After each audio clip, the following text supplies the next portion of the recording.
Welcome back मेरे प्यारे बच्चों। स्वागत है आप सभी का एक बार फिर से मेरे यूट्यूब चैनल पर बायोलॉजी विद नेहा बैल। मैं हूं नेहा और आ गई हूं लेकर एक बार फिर से एक बहुत ही interesting series of life processes. तो चलिए देरी किस बात की, जल्दी से लाइक कर दे वीडियो को, कमेंट में बताएं कैसा लगा और सब्सक्राइब भी कर दीजिए। आज का मेरा टॉपिक क्या है? For example this is a non living thing. आपको क्या लगता है कि आप लिविंग है और ये नॉन लिविंग है? कौन सा बेसिक क्राइटेरिया, क्या डिफरेंस है इसमें और आप में, जिससे पता चलेगा कि कौन लिविंग है और नहीं है? बहुत सारे हैं जी, लेकिन एक बहुत ही बेसिक सा डिफरेंस क्या है? बाबा रामदेव जी, बिल्कुल, यानी कि respiration. Non living thing respire नहीं करते, हमारा आप रेस्पायर करते हैं। तो चलिए आज का मेरा टॉपिक है ह्यूमन रेस्पिरेशन। एक बार जल्दी से देखते हैं कि जो रेस्पिरेशन होता है गाइस, स्क्रीन पर देखें, रेस्पिरेशन दो तरह का होता है। एक होता है ब्रीदिंग, एक होता है सेलुलर रेस्पिरेशन। ब्रीदिंग यानी कि जो आप नॉर्मल सांस ले रहे हैं, बाहर की तरफ आपको नजर आ रहा है। इसके दो स्टेप्स होते हैं, सांस ली इंस्पायरेशन, रिलीज करी एक्सपायरेशन। जी बिल्कुल, ह्यूमन रेस्पिरेटरी सिस्टम से मैं शुरू करूंगी। लेकर आ गई हूं आपके लिए एक और खूबसूरत सा डायग्राम एनसीईआरटी माता की तरफ से। तो चलिए have a look at human respiratory system. हम देख रहे हैं कि कैसे काम करता है सिस्टम। सबसे पहले आप सांस कहां से ले रहे हैं? तो आप जानते हैं यहाँ पर दो नॉस्ट्रिल्स हैं जिन्हें हम बोलते हैं एक्सटर्नल नॉस्ट्रिल, जहां से आप हवा अंदर की तरफ लेंगे। उसके बाद आप देख रहे हैं कि यहाँ पर क्या है जी, तो यहाँ पर है आपका ये नेजल पैसेज जहां से हवा पास होगी। उसके बाद अगर आप अंदर जाकर देखेंगे तो यहाँ पर जो सबसे पहले स्ट्रक्चर है उसे हम बोलते हैं जी फेरिंग्स। क्या बोलेंगे? फेरिंग्स बोलेंगे बच्चों। क्या बोलेंगे यहाँ पर? फेरिंग्स। एनसीईआरटी माता क्या कहती है कि फेरिंग्स जो है जैसे common passage for both food and air, यानी कि यहाँ से खाना और हवा दोनों पास होती है। आगे देखेंगे ये क्या है, एक बॉक्स जैसा स्ट्रक्चर है जिसे हम कहते हैं लैरिंग्स। वॉइस बॉक्स भी है इसका नाम। ऐसा क्यों है? क्योंकि यहाँ से क्योंकि यहाँ से आपकी साउंड बनती है। यहाँ से आपकी क्या बनती है जी? यहाँ से आपकी बनती है साउंड भी बनती है। आगे की तरफ देखेंगे तो इस तरीके से एक स्ट्रक्चर आपको नजर आ रहा है, ट्रैकिया। ये क्या है? ट्रैकिया यानी कि विंड पाइप। यहाँ से आपकी हवा जो है आगे की तरफ पास होगी। ट्रैकिया को ध्यान से देखेंगे तो उसके अंदर सी शेप की रिंग्स नजर आती हैं। ये सी शेप की रिंग्स इसे सपोर्ट करती है ताकि कोलैप्स नहीं हो जाए हवा के प्रेशर से। ओके, आगे अगर आप देखेंगे, अगर मैं यहाँ पर थोड़ा सा डिटेल डायग्राम बनाऊं तो ट्रैकिया की जस्ट बाद गाइज आप देख पा रहे हो कि ब्रांच डिवाइड हो रही है। जो दो ब्रांचेस डिवाइड हुई इन्हें हम कहते हैं bronchi. Now, the bronchi are further divided into many branches, but shorter ones, which are called what? Bronchioles. So these are called bronchioles. Finally, क्या होगा कि ब्रोंकियोल्स के एंड पे आपको इस टाइप के स्ट्रक्चर्स नजर आ रहे हैं। ऐसे स्ट्रक्चर्स नजर आ रहे हैं बलून जैसे, इन्हें हम कहते हैं एल्वेलाई। क्या कहते हैं? Alveoli. Alveoli is structural and functional unit of lungs, यानी कि सारा काम कौन संभाल रहा है? एल्वेलाई संभाल रहे हैं। एल्वेलाई जो लास्ट में बलून जैसे स्ट्रक्चर है, देखिए एनसीईआरटी ने यहाँ पे जूम करके दिखाया हुआ है इसका स्ट्रक्चर।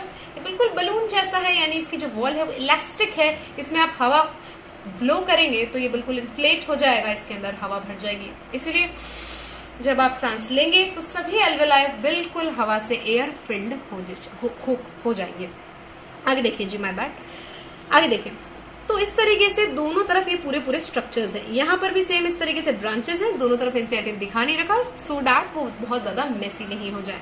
अगर इन दोनों की तरफ आप बाउंड्रीज बना देंगे तो ये पूरे जो हैं ये हैं आपकी जो बहुत ही दो कीमती लंग्स, राइट एंड लेफ्ट। ऊपर की तरफ अगर आप देखेंगे, इनके ऊपर की तरफ, क्योंकि इतने वाइटल ऑर्गन्स हैं तो उनको सपोर्ट थोड़ा एक्स्ट्रा चाहिएगा ना।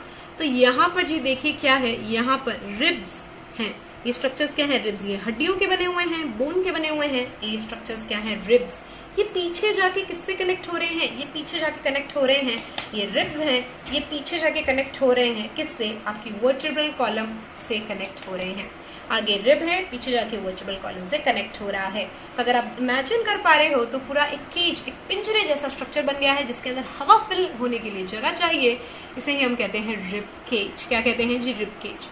दोनों डायफ्राम को सपोर्ट करने के लिए नीचे की तरफ एक मसल का बना हुआ स्ट्रक्चर है, इसे हम कहते हैं डायफ्राम। इसका जनरल शेप जो है वो कैसा है जी? इसका जनरल शेप जो है वो है डोम शेप। आप जानते हैं मसल के दो काम है, कॉन्ट्रैक्ट होना और रिलैक्स होना। तो इस तरीके से हमने ये पूरा स्ट्रक्चर देख लिया। ये है पूरा आपका ह्यूमन रेस्पिरेटरी सिस्टम। चलिए, अब अगर आपको स्ट्रक्चर समझ आया है मेरे साथ, तो अब सारे डेफिनेशंस आप यहाँ से पढ़ सकते हैं बहुत इजीली, आपको सब समझ में आएगा। एक पॉइंट हम यहाँ पर कवर अप करेंगे कि एल्वेलाई का काम क्या है। एल्वेलाई की वॉल इतनी पतली है कि डायरेक्टली यहाँ से हवा जो है एक्सचेंज हो सकती है, गैसेस एक्सचेंज हो सकती है। So oxygen and CO2 can be exchange through what the structure called alveoli. Now अब हम देख रहे हैं mechanism of breathing. Now what is the mechanism of breathing, चलिए आइए मेरे साथ एक बार देखिए। तो सबसे पहले हम देख रहे हैं इंस्पायर आप कैसे करते हैं, यानी जब आप सांस लेते हैं तो मेरी बॉडी के अंदर क्या क्या इंतजाम हो रहे हैं लंग्स के अंदर, ताकि आप बहुत ही अच्छे से सांस ले सकें। तो ध्यान से देखिए, इंस्पायरेशन के जी 3 स्टेप्स हैं मेरे पास, तो जल्दी से हम स्टार्ट करेंगे। सबसे पहला जो स्टेप है, सबसे पहला स्टेप क्या है, देखिए अभी आपने देखा कि आपका पूरा का पूरा जो रिब केज है, इस रिब केज को मूव करवाएंगे। कैसे मूव करवाएंगे, ध्यान से देखिएगा। 3 स्टेप्स, 3 स्टेप, सांस अंदर। ध्यान से देखिए, सबसे पहले स्टेप में रिब केज को थोड़ा सा अप और थोड़ा सा आउट, थोड़ा सा अप और थोड़ा सा आउट मूव करवाया जाएगा। तो अप एंड आउटवर्ड मूव करवाया जाएगा आपके रिब केज को। थोड़ा सा अप और आउट मैंने मूव करवा दिया। उसके बाद हम क्या करेंगे जी, जो डायफ्राम है मेरा, जो मेरा डायफ्राम है, उससे क्या करवाया जाएगा, थोड़ा सा कॉन्ट्रैक्ट करवाया जाएगा। आप जानते हैं कोई भी मसल अगर कॉन्ट्रैक्ट हो जाती है, जैसे कि यहाँ पर जो मेरा डायफ्राम है वो नॉर्मली डोम शेप का था, जैसे ही कॉन्ट्रैक्ट होगा थोड़ा सा फ्लैटेंड हो जाएगा। रिब ऊपर और बाहर, और डायफ्राम जो था नीचे उसको थोड़ा फ्लैट कर दिया। तो ओवरऑल जो मेरे लंग्स हैं उनके अंदर जगह बन गई है, वॉल्यूम इंक्रीज हो गया है। तो इन सब की वजह से क्या हुआ, इन सब की वजह से वॉल्यूम इंक्रीज हो गया मेरे लंग्स का।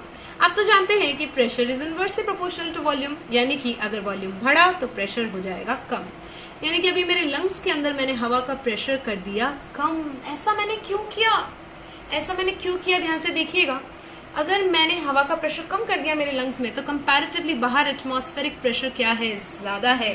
और हवा कहाँ से कहाँ बहेगी, आप तो जानते ही हैं, बहती हवा सा था वो, हमेशा से आप पढ़ते आए हैं। हमेशा कोई भी स्टेट ऑफ मैटर हो, it moves from higher concentration to lower concentration, और हवा भी हमेशा हाई प्रेशर से लो प्रेशर की तरफ मूव करती है।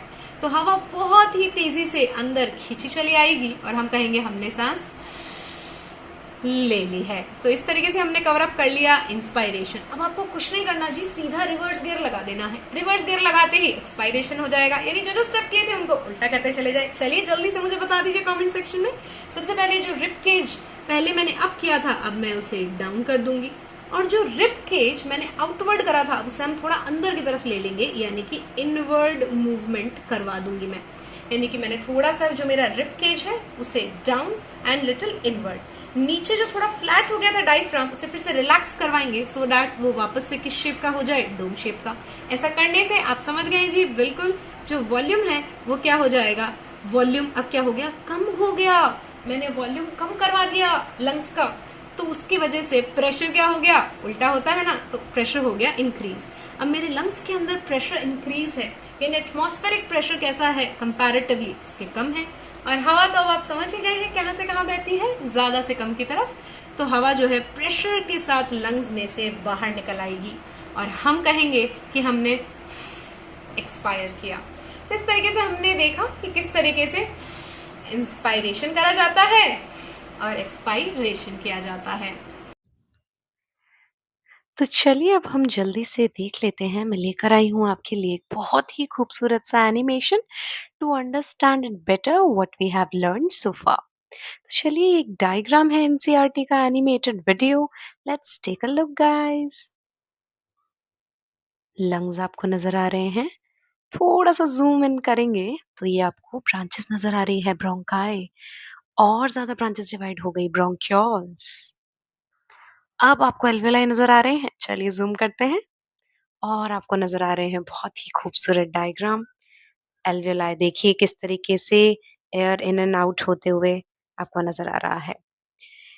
इसके बाद एक और छोटा सा एनिमेशन है जिसमें लंग्स किस तरीके से इनहेल और एक्सहेल कर रहे हैं, उसके मूवमेंट को दिखाया गया है। तो देखिए मेरे साथ साथ,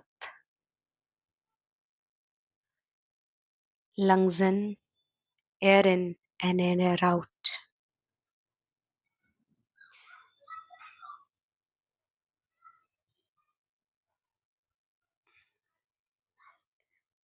So that's it for today. Thank you so much. जल्दी से लाइक कर दीजिए वीडियो को, अच्छा लगा तो कमेंट करके बताएं कैसा लगा। सब्सक्राइब कर दें चैनल को। हंसते रहे, मुस्कुराते रहे।